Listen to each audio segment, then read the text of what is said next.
Here are the story times of my mother's obsession with my best friends. My mother is a huge part of my life, so she's like very involved with like my friends and I. She just like knows them, loves them, kind of like that. But this woman takes it to a different degree, of course. She's very vocal about the ones that she loves and extremely vocal about the ones that she like doesn't really like at all. The first friend my mother is obsessed with of mine is Tim. Guys, Tim's like one of my best friends. If you know Tim, but Sunday, what, Alexa? Sunday, I was on FaceTime with Tim and I added my mom to the FaceTime and we were all just talking. And then after that FaceTime, my mom has been harassing me because she's visiting in a couple weeks. She's been harassing me about inviting Tim to lunch. She's like, I need to see Tim when I'm out there. I'm like, Mom, I get it. You'll fucking see Tim when you're out there. And we love to joke that Tim is one of my mom's like aborted sons because like Tim is genuinely like my brother and he acts so much like my mother. Like you would think they're related. And I just know we're all gonna be at lunch together and they're gonna be drinking their mimosas, laughing, probably like making fun of me, to be fucking honest. My mom is obsessed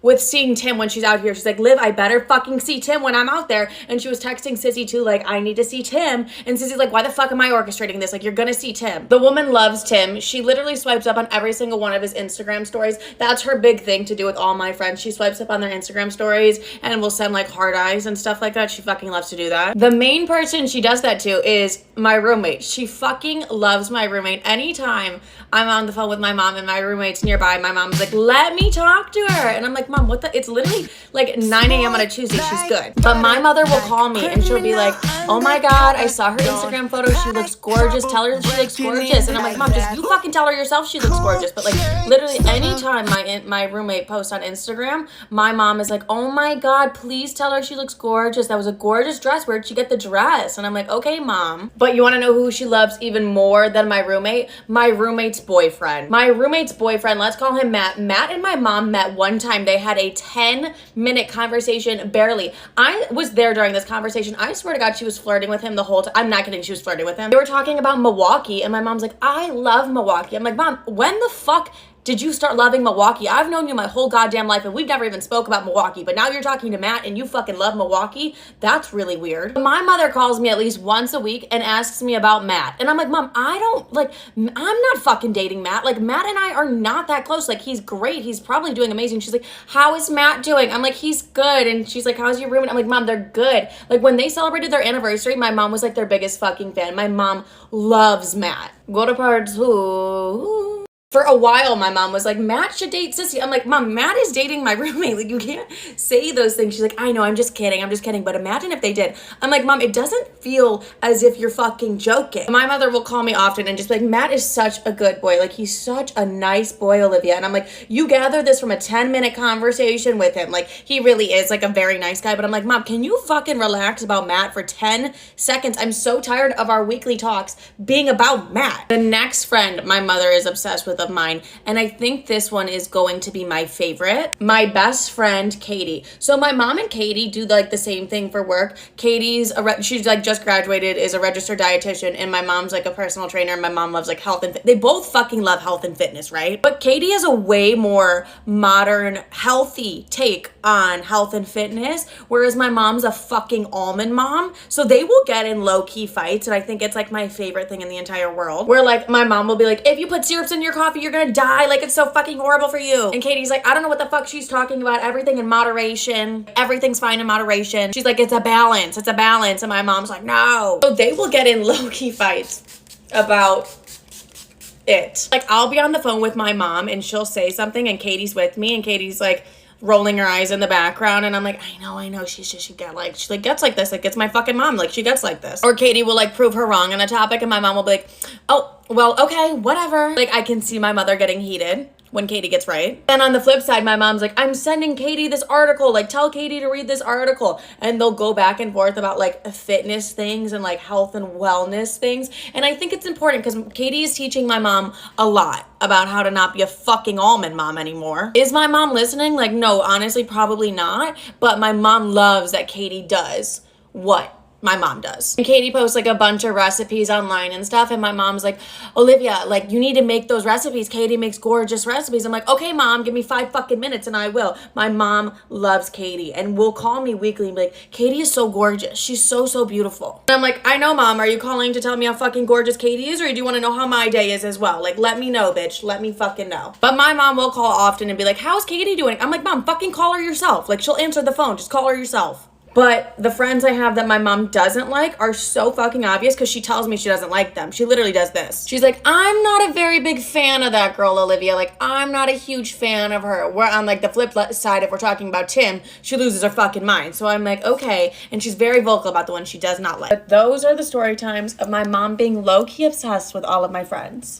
This is the story time of the time I almost cut my mother off, like cut her ass off. Kidding, I would never cut my mom off, but this is the story time of the time she pissed me off more than she's ever pissed me off in my whole life. Like, I really wanted to whoop her ass. For reference, me and my mom and my sister grew up, like, she was a single mom and we were poor, right? We always lived in apartments or townhouses, like we'd never owned a house. So at a young age, I realized how poor we were, and it really made me frustrated because I saw, like, how other kids lived, and it made me sad because I watched how hard my mom worked. I realized it really early on. I'm like 2 seconds away from going back to the green headband because I just can't take my hair sticking in my face. It didn't help that my mom had 2 baby daddies that didn't send child support, so we were just kind of like poor. Anyways, when I was younger, I would always do scratch-off tickets. Like, my mom would always buy the lucky 7s, and I would just do them and be hoping that I'd win $1 million, and it never really happened. We're very much a scratch-off ticket type of family. Like, one time my mom won $10,000 from a scratch-off when she was really young, so, like, we were just a scratch-off family, you know? One day, my mom decided to buy an actual lottery ticket instead of a scratch-off, and so she came home, like, did her little thing, put the numbers down, and she calls me downstairs, and she's like, I want you to check my scratch-off for me. Like, I want you to see, like, the TV will say what the numbers actually are, and I want you to see, like, if they are right, because I want to see if we won the lottery. This was the year that the lottery was like $10 million, right? Like, an absurd amount of money. I run my little red ass down the stairs and I'm like, I'm gonna check the lottery numbers. Like, what if we win the lottery? Yay, I love scratch offs.